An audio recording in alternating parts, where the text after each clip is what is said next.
Señor, enséñanos a orar, enséñanos a amar, para que se haga en mí tu voluntad.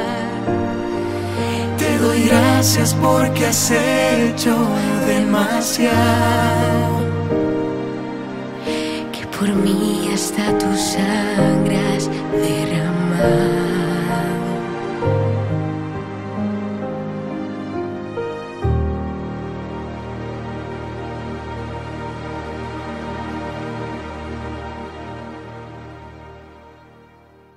Mis queridos peregrinos, después de una larga espera y desde la peregrinación del año pasado maravillosa que hicimos en el Éxodo, Egipto, sur de Israel y Jordania, quedamos emplazados a tener la cuarta parte del catecismo, y es lo que nos va a ocupar ahora en esta peregrinación virtual que comenzamos ya inminentemente. Hoy tenemos nuestra primera plática introductoria, ya tuvimos algunas entrevistas, espero que les hayan gustado, a mí me gustaron mucho, con los diversos protagonistas de las piezas que hemos puesto juntas para hacer juntos esta travesía cuaresmal, año 2024, la oración cristiana. Quiero decir que le agradezco mucho a Dios nuestro Señor. Les agradezco a ustedes. Permítanme decir una media herejía. Le agradezco a la pandemia porque ha sido la ocasión para mí personalmente de sumergirme en el catecismo de la Iglesia Católica, que aunque es un documento maravilloso, que lo he tenido en mi librería de lugar en lugar por donde he ido pasando, solo ahora lo he destruido. Como pueden ustedes ver, este pobre catecismo necesita casi un arqueólogo. Y está lleno de notas, de fichas, de anotaciones, de dibujos, de todo lo que he ido haciendo para poderlo recorrer con ustedes. Bendigo al Señor porque este esfuerzo, este trabajo, a mí personalmente como sacerdote y como cristiano, me ha ayudado muchísimo. Lo voy a expresar en términos de unos peregrinos virtuales que me escribieron hace poco. Les agradezco, obviamente lo vamos a dejar anónimo. Me escribieron un testimonio bellísimo y yo me vi reflejado en ese testimonio. Como sacerdote, repito, como cristiano, yo me vi profundamente reflejado en ese testimonio. Se lo voy a compartir, a ver si a ustedes también les ayuda. Dice, bueno, palabras muy lindas, muy gentiles. Hola a todos los que hacen posible la inmensa obra de Magdala, todos los que están aquí y todos los que no están, amigos, bienhechores, profesionistas, peregrinos, empleados. Aquí agradecen a todos y cada uno de los que hacen posible la obra de Magdala. Una amiga me envió el link de Magdala en 2020 y considero que es uno de los regalos más importantes de mi vida. Sigo las misas diarias, las peregrinaciones, las reflexiones de cada día, el curso de Luli, etcétera, con devoción. Agradezco a nuestro buen Dios pertenecer a la familia de Magdala. Qué lindo que muchas personas como esta se sientan verdaderamente miembros de la familia de Magdala. Y quiero ya anticiparles que después de nuestra peregrinación virtual, espero explicarles más a fondo lo que es la familia de Magdala y qué vamos a hacer como familia, porque no estamos inscritos en una familia espiritual solamente para mirar el cielo, aunque es muy lindo. Agradezco a nuestro buen Dios pertenecer a la familia de Magdala. Es como que no me lo creo. Es tan grande e importante para mí que mi cabecita no alcanza a comprender su dimensión. Y luego pasa un poco a lo que quiero expresar en este momento. Dice, con mi esposo sentimos que estamos armando un gigantesco y sagrado rompecabezas de la historia de la salvación. A lo largo de la vida hicimos cursos, ejercicios espirituales, participamos en grupos de reflexión, comentamos temas que nos llegan al corazón, etc. Magdala nos ha permitido ordenar, relacionar y amalgamar nuestros conocimientos y vivencias fuertes de la vida. Iluminar todos esos retacitos de encuentros con la palabra. La relación entre el Antiguo y el Nuevo Testamento nos sorprende, nos entusiasma, nos lleva a seguir leyendo e investigando de la mano de Dios nuestro Señor. Queridos peregrinos, esta vivencia de esta familia yo la puedo suscribir. Estudié teología, hice mi noviciado, he estado en mil cosas de curas y de monjas y de obispos y cardenales, pero este esfuerzo, repito, de poderles transmitir el catecismo de la Iglesia Católica me ha supuesto interiorizarlo, recorrerlo a pie, subir el monte, bajar el monte, visitar los lugares, y eso para mí personalmente ha sido una experiencia maravillosa. Eso que había yo estudiado de modo abstracto, me atrevo a decir, lo he hecho de modo muy vivencial, muy personal, y entonces las cosas empiezan a tener mucho sentido. Estos días pasados, por ejemplo, la liturgia del rey David, la liturgia del rey Salomón, la consagración del templo de Jerusalén, cosas que he leído durante 30 años sin entender con toda su profundidad. Y ahora las tomo y las leo, me tropiezo con estas lecturas y no puedo seguir adelante. Tengo que reflexionarla o tengo que volver a la Biblia, leer todo el pasaje, entenderlo mejor, ponerlo en la perspectiva de la historia de la salvación. Es una gozada para mí ahora. La liturgia es una gozada, la palabra de Dios, es una gozada el catecismo, porque se han ido integrando las partes de la vida cristiana de un modo más profundo, de un modo más vivencial, de un modo más realista. Y para que esto nos quede claro, yo intenté hoy buscar un artefacto que me ayudara a hacer esta imagen que voy a estar repitiendo en toda la catequesis, se lo anticipo desde hoy. Yo quería encontrar una mesita o una silla a la cual se le pudieran quitar las patas. Hay mesitas de esas que se arman, ¿verdad? Muy fáciles, y yo quería encontrar una, pero no la encontré. Imagínense una mesita cuadrada, una mesita de noche, que tiene 4 patas. Si yo le quito una de esas patas, se puede mantener todavía en pie con un cierto equilibrio. Obviamente, si le pongo peso donde le falta la pata, se me cae, pero se puede mantener en pie con un cierto equilibrio. Si yo le quito la otra pata del otro lado, con mucho equilibrio se puede mantener en pie. Pero si yo le quito las 2 patas de un lado, se me cae la mesa.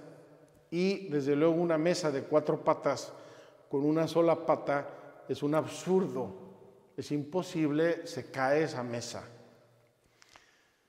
¿Por qué este ejemplo? Porque el catecismo, de un modo muy sintético y muy claro y muy ordenado, nos presenta las cuatro patas de la vida cristiana. Primera pata de la vida cristiana, la fe. La explicación de la fe, la explicación del credo. ¿Quién es mi Dios? ¿A quién me dirijo yo? ¿Qué es lo que yo creo cuando digo soy cristiano? ¿En qué creo? ¿Cuáles son los cimientos de mi religión como cristiano? Primera pata. Segunda pata. ¿Cómo vivo yo ese misterio? ¿O es un misterio infinito que está en el último rincón del universo y no tiene nada que ver conmigo? Esa segunda pata la vimos hace 2 años y son los sacramentos de la iglesia. Y explicamos en su momento qué es la vida de Dios en nosotros, qué significa sacramento, cuáles son los sacramentos, cómo se viven, cuáles son los requisitos, etc. Tenemos la fe, tenemos los sacramentos.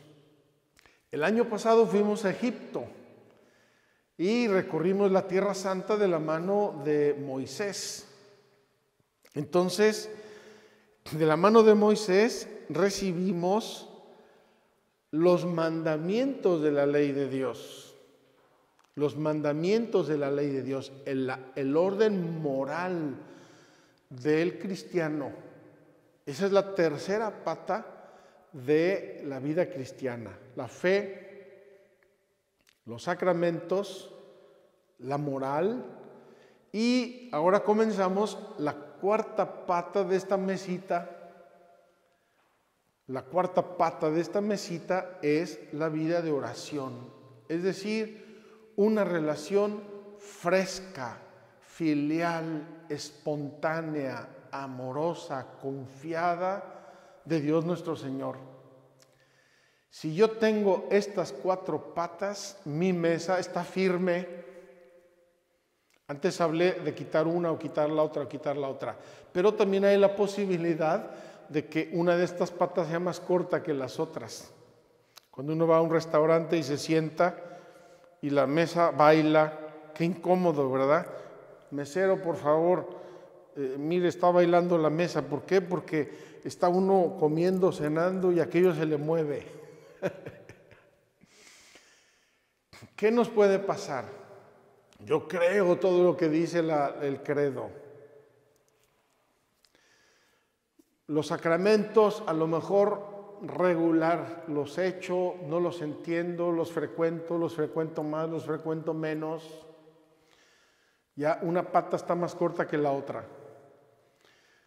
La vida moral, los mandamientos de la ley de Dios, casi todos, ¿verdad?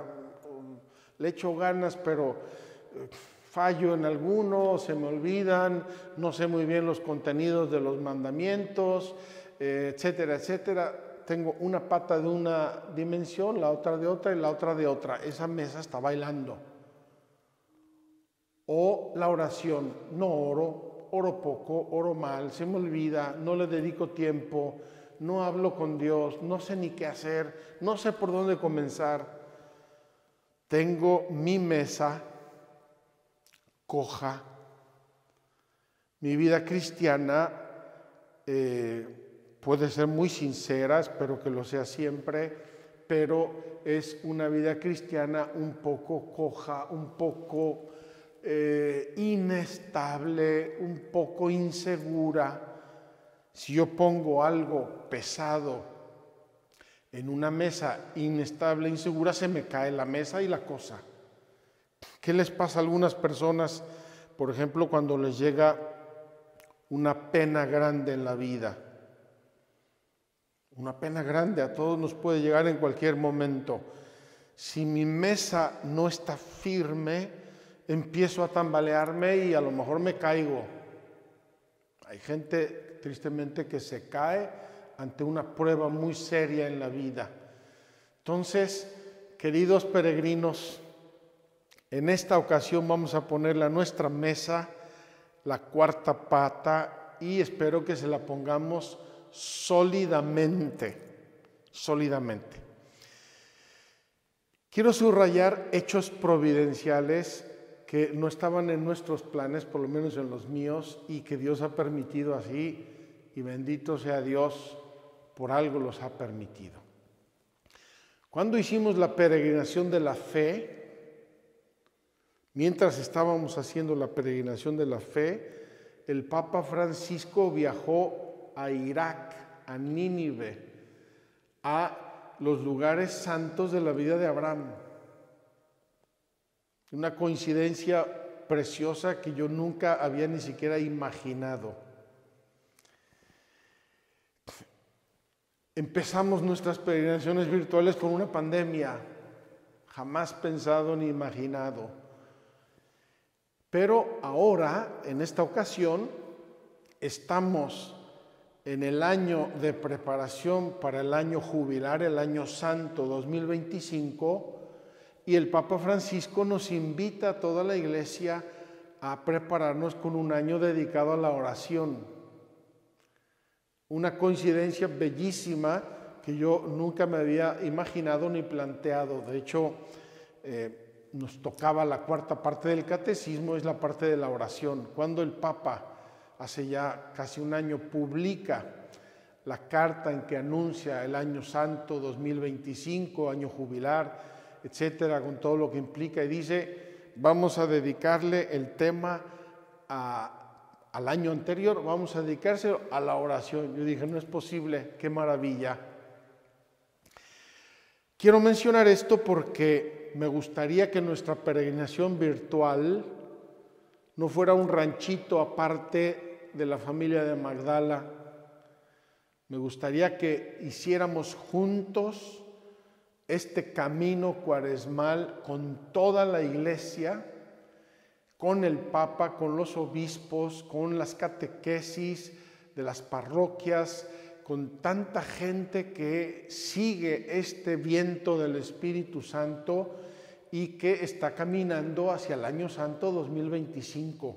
Año Santo que, por si no lo saben, comenzará oficialmente en la Navidad, el día de Navidad de este año, cuando el Papa Francisco, Dios mediante, abrirá la puerta santa de la Basílica de San Pedro. Una bellísima y providencial coincidencia que yo les invito a valorar. Hagamos nuestra peregrinación unidos a toda la Iglesia, seguros de que Dios tiene bendiciones y gracias especiales para toda la Iglesia, para todo el mundo y para todos y cada uno de nosotros.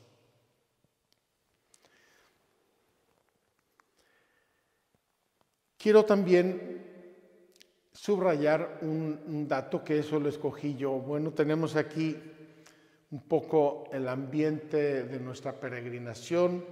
Tenemos un cirio, símbolo de la fe encendida, símbolo del alma que se consume delante de Dios, símbolo de la atención, del cuidado que debemos tener a esa llama, que no se nos apague, que no se nos lastime.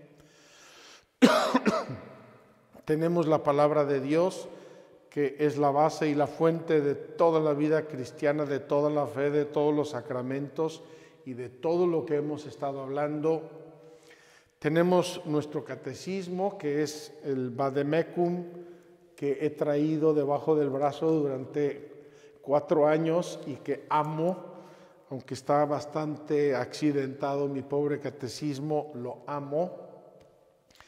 Tenemos también estas manos orantes, estas en concreto pues las hacen aquí en la Tierra Santa, son de madera de olivo, una artesanía muy típica de Belén, preciosas estas manos orantes, las he visto miles de veces en las tiendas, las he visto por todas partes, pero nunca pensé que me iban a ser tan útiles y tan inspiradoras en este año, en esta peregrinación virtual de la oración. Unas manos orantes, unas manos humildes, unas manos unidas. Yo no sé, pero estoy seguro que a todos ustedes, como a mí, cuando era pequeño, mi madre me enseñó a orar Angelito de la guarda, mi dulce compañía, no me dejes solo ni de noche ni de día. Y la postura de oración era esta. A ver, junta tus manitas, vamos a hablarle a Papá Dios. La mamá, el papá o el hermanito, quien sea que educa a un niño, le enseña a juntar las manitas y a dirigirse a Dios en una actitud orante. Por eso escogimos estas manos como símbolo de nuestra oración que nos acompañarán toda esta peregrinación. Y obviamente pues el rosario, un instrumento bellísimo de oración, de santificación, de amor a la Virgen. La primera peregrinación virtual fueron los misterios del rosario. Nuestro báculo, que ya es amigo inseparable, casi duermo con él, falta poco. Ya les platiqué la historia de este báculo. Finalmente, yo quise hacer esta primera plática, probablemente también la de mañana la hagamos en esta capilla, porque es la capilla de la resurrección de la hija de Jairo. Esta capilla la dedicamos a este tema por dos motivos. Uno importante y uno menos importante. Quiero decir el importante. Lo importante es el tema de la mujer. Magdala, la iglesia de Magdala Duc in Altum, tiene el tema de la mujer como un tema muy central. Por eso el atrio de las mujeres, por eso las columnas que representan a las mujeres que acompañaban y que servían a Jesús, que le apoyaban en su ministerio, por eso la capilla de María Magdalena, por eso la cúpula que representa a la Virgen María, etc. Y aquí tenemos la resurrección de una niña, de una mujer. En los evangelios se nos habla de 3 resurrecciones que hizo Jesús. 2 varones y una mujer. Lázaro, el hermano de Marta y María, el hijo de la viuda de Naín, hijo único de una mujer viuda. Imagínense la tragedia, el dolor de esa mujer, la soledad, el abandono. Y una mujer, la hija de Jairo. Nos dice el Evangelio datos tan concretos como que tenía 12 años. Era una niñita y cuando Jairo escuchó que Jesús había desembarcado, venía del otro lado del mar de Galilea, había desembarcado, Jairo, rabino, por lo tanto la personalidad importante del pueblo, ¿verdad? Oye que baja Jesús, que desembarca Jesús y se precipita para hablar con él y para pedirle, por favor, ven, mi hijita está muriendo, está muy grave, ven y sálvala. Es la única resurrección que nos refieren los evangelios de una mujer. Una niña, no se llamaba Talita Cum, como algunos piensan. Talita Cum es la expresión que dijo Jesús en arameo y que los evangelios recuerdan en arameo. Se ve que era una frase que les impactó el corazón a los apóstoles, Pedro, Santiago y Juan. Pedro, Santiago y Juan, apóstoles que Jesús va a llevar en diversos momentos a presenciar varios acontecimientos únicos. Solo a ellos 3 los llevó Jesús. Getsemaní, la oración de Getsemaní, la transfiguración en el monte Tabor, la resurrección de la hija de Jairo. Entonces Jesús dice una expresión Talita Cum, y a estos 3 hombres se les clava en el cerebro esta expresión. ¿Cómo la habrá dicho Jesús? ¿Qué expresión habrá usado? ¿Qué voz? ¿Qué mandato? No sabemos, pero algo hizo Jesús excepcional que los evangelistas que escribieron sus evangelios en griego originalmente conservan la expresión en arameo, como diciendo, esta expresión no se nos puede olvidar, la dijo Jesús y la dijo así. Pues bien, Va Jairo, encuentra a Jesús, le dice, por favor, ven, mi hijita se está muriendo, y Jesús se encamina a la casa de Jairo. Allí ocurre otro milagro maravilloso que también recordamos aquí en Magdala, que es la hemorroísa. Otro gesto de oración maravillosa que ya hemos comentado varias veces en nuestras peregrinaciones anteriores. Después de la hemorroísa, sigue Jesús hacia la casa de Jairo y le mandan a decir a Jairo, no molestes al maestro, ya se murió tu niña, olvídate, ya déjalo. Y Jesús lo percibe, que le han dicho eso, dice, basta que tú creas. ¿Crees? Basta que tú creas. Y sigue. Cuando llegan a la casa, están las plañideras ahí llorando, ya se murió, tal. Y dice Jesús, la niña no está muerta, está dormida. Y se ríen de él. Ja, ja, ja, sí, cómo no, dormidísima, estaba más muerta que una piedra.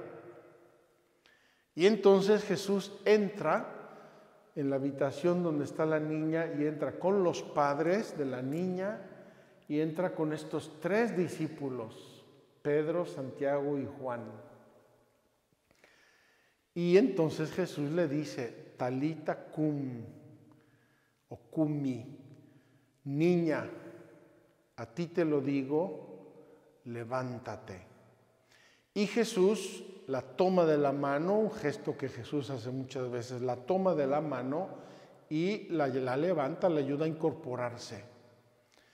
Aquí el mosaico, de un modo increíble, porque son piedras, pero de un modo increíble nos expresa el gesto de la mamá de admiración, de sorpresa, y del papá también como una grande perplejidad de que Jesús efectivamente le resucita a su niña y se la devuelve y les dice, denle de comer.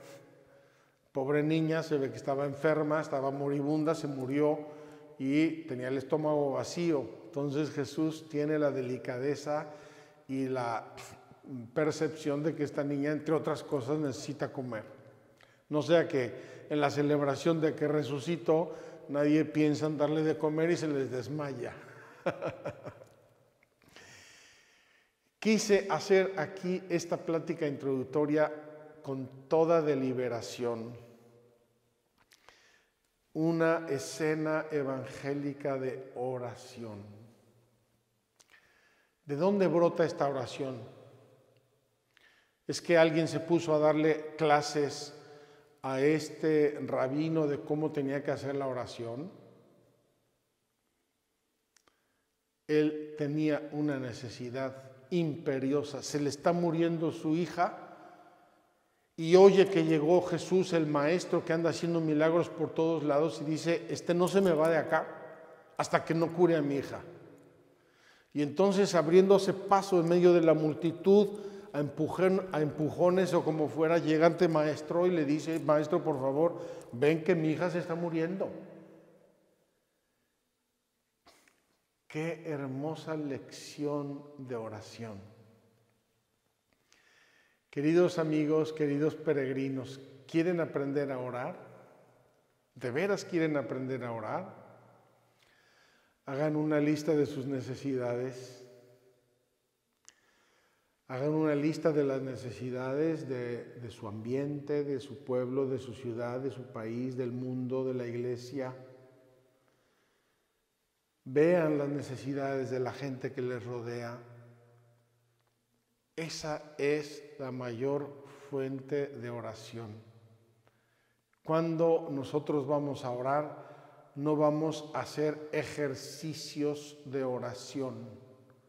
Vamos a orar, vamos a plantarnos delante de Dios, vamos a suplicarle, vamos a llorarle, vamos a doblar nuestras rodillas, vamos a pedirle porque lo necesitamos. Quiero contarles, 2 cosas. Les mencioné que había querido hacer esta capilla con esta escena por 2 motivos, uno importante y uno menos importante. El importante es el tema femenino. la única resurrección que nos consta en los evangelios que hizo Jesús de una mujer. Probablemente hizo más, pero no están recogidos en los evangelios. El segundo motivo es que con una cierta probabilidad, y lo quiero subrayar, con una cierta probabilidad, esto ocurrió en Magdala, donde tenemos una sinagoga, donde había un rabino, y quizá era Jairo, pero es cierta probabilidad. No quiero de ningún modo afirmar lo que no dicen los evangelios, ni mucho menos ponerme medallas que no me corresponden. Quede bien claro.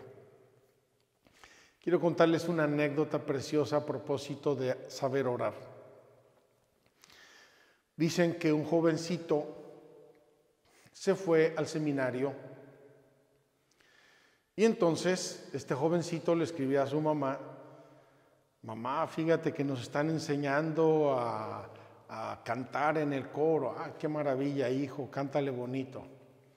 Mamá, estamos aprendiendo latín, mira, ya sé rosa, rose.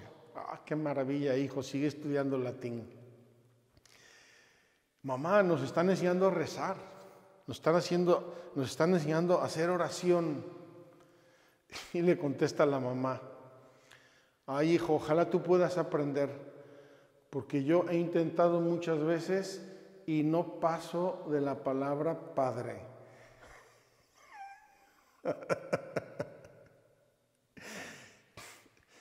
Una pobre mujer humilde, sencilla, que no podía pasar de la palabra padre y ahí se quedaba empantanada porque se ve que tenía un corazón de hija y contemplando a Dios Padre no podía pasar ni necesitaba pasar.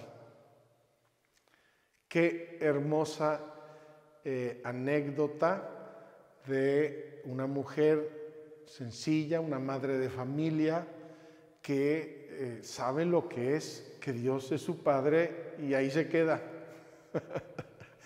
No puede pasar ni necesita pasar adelante porque la contemplación de Dios Padre llena y satisface su alma y su corazón.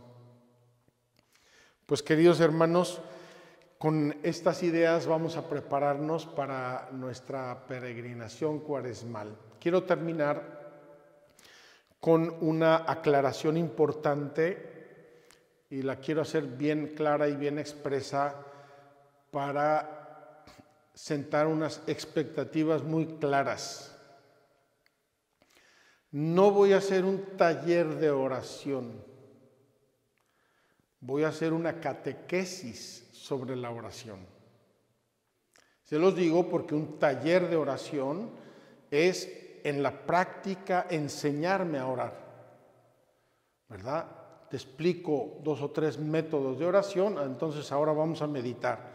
Y te explico cómo se medita y te sugiero un texto y te digo la postura que te conviene, etcétera, etcétera, etcétera. No voy a hacer un taller de oración, voy a hacer una catequesis sobre la oración. Se lo digo porque me apenaría que alguien pensara: el Padre nos va a llevar a las cimas de la oración y de la mística, y a lo mejor te decepciona nuestra catequesis, porque una catequesis es una explicación de la doctrina, son ejemplos, son lugares, son referencias bíblicas, son referencias de la vida de la iglesia, de los santos, etcétera, pero probablemente no es una gran experiencia inmediata de oración. Te voy a dar los instrumentos, te voy a explicar cosas para que luego tú ores, para que tú apliques en tu familia, para que tú vivas mejor en tu misa, en tus sacramentos. Te voy a dar, si me permites, una casa en cemento armado.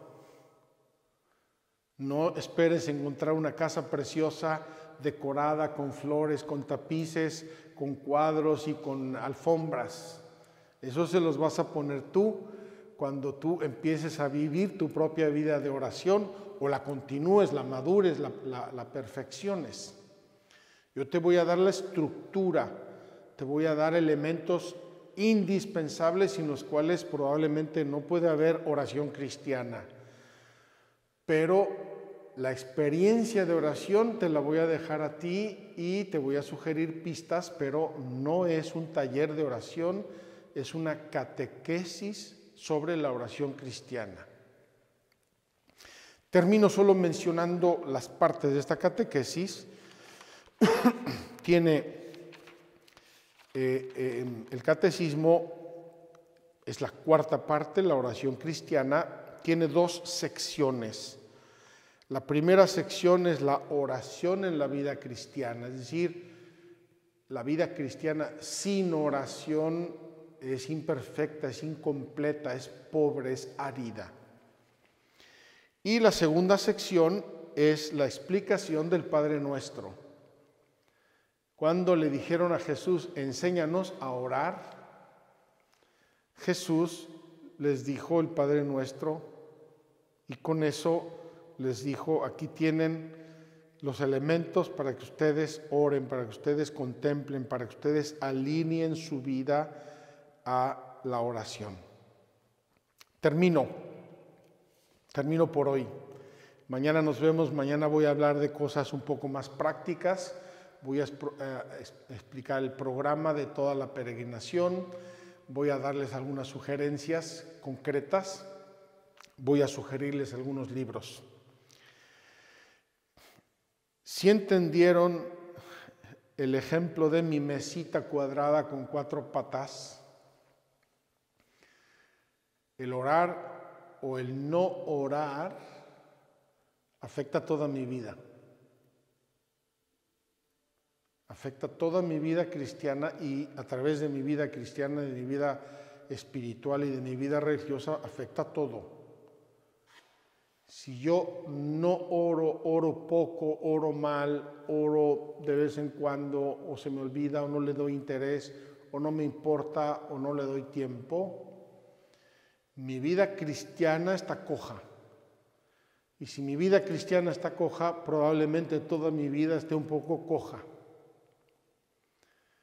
Entonces, el orar es algo que puede y debe cambiar toda tu vida, debe darle sentido a toda tu vida. ¿Por qué? Porque orar es hablar con Dios, entonces Dios va a estar más presente. Orar es querer obedecer a Dios, entonces tu vida va a ser mejor porque quieres obedecer a Dios, si no, ¿con qué cara te presentas ante Dios si no lo obedeces? Si amas a Dios y lo frecuentas y hablas con Él, seguramente vas a querer vivir siempre como Él enseñó y querer tener no solamente la vida de oración, sino también la vida de gracia. Y entonces los sacramentos se hacen una necesidad. Fíjense cómo están interconectadas las partes de la vida cristiana y por eso es una mesa de 4 patas. Es una mesa de 4 patas, entonces vamos a pedirle mucho a Dios que esas 4 patas sean de la misma longitud, que estén bien asentadas, que la mesa sea segura, que no esté bailando, que no esté moviéndose y a través de nuestra vida de oración podemos crecer como personas, podemos pedir por muchas intenciones, podemos hacer que Dios se acerque, que toque muchas cosas porque hay vida de oración personal, hay vida de intercesión, de contemplación, hay muchos tipos de oración, lo vamos a ver durante nuestras catequesis y entonces la oración cristiana puede mover montañas en nuestra vida y en la iglesia y en nuestros países, en nuestras familias y en todo lo que nosotros tenemos por delante. Mis queridos peregrinos, aquí ponemos el punto final a nuestra primera plática introductoria.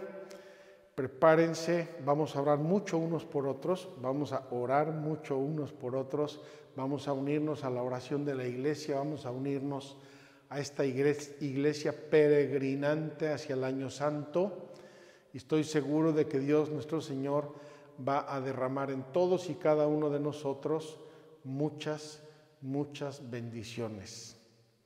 Que Dios los bendiga. Nos vemos mañana en nuestra segunda plática introductoria. Muchas gracias.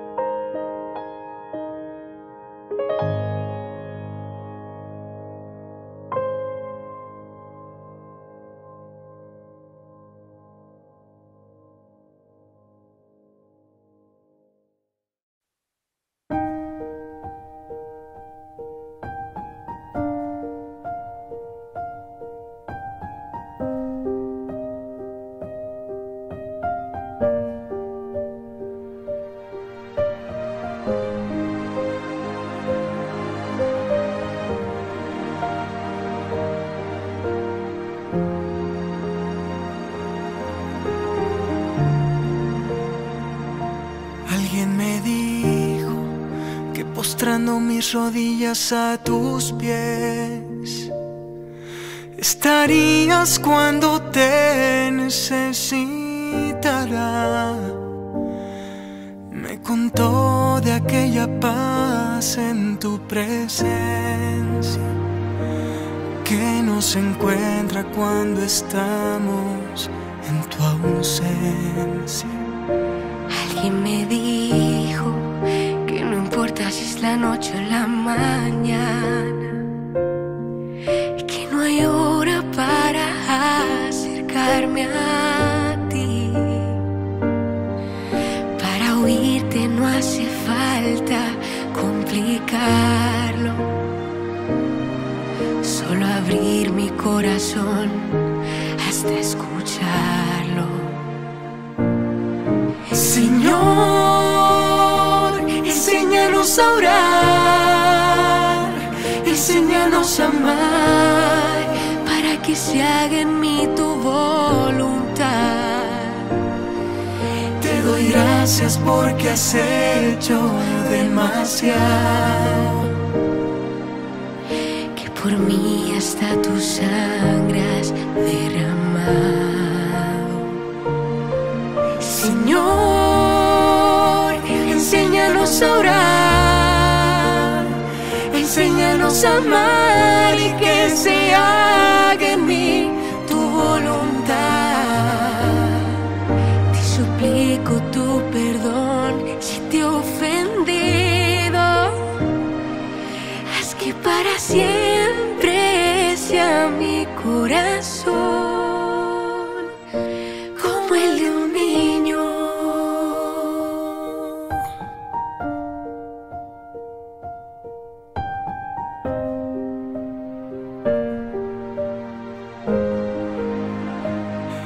Alguien me dijo que eligiera de tu vida algún misterio, que lo humano también puedo meditarlo.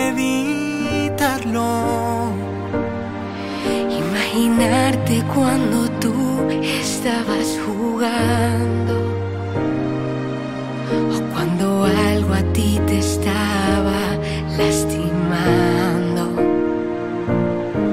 Señor, enséñanos a orar, enséñanos a amar, para que se haga en mí tu voluntad. Te doy gracias porque has hecho demasiado, que por mí hasta tu sangre has derramado. Señor, enséñanos a orar, enséñanos a amar y que se haga en mí tu voluntad. Te suplico tu perdón si te he ofendido. Haz que para siempre sea mi corazón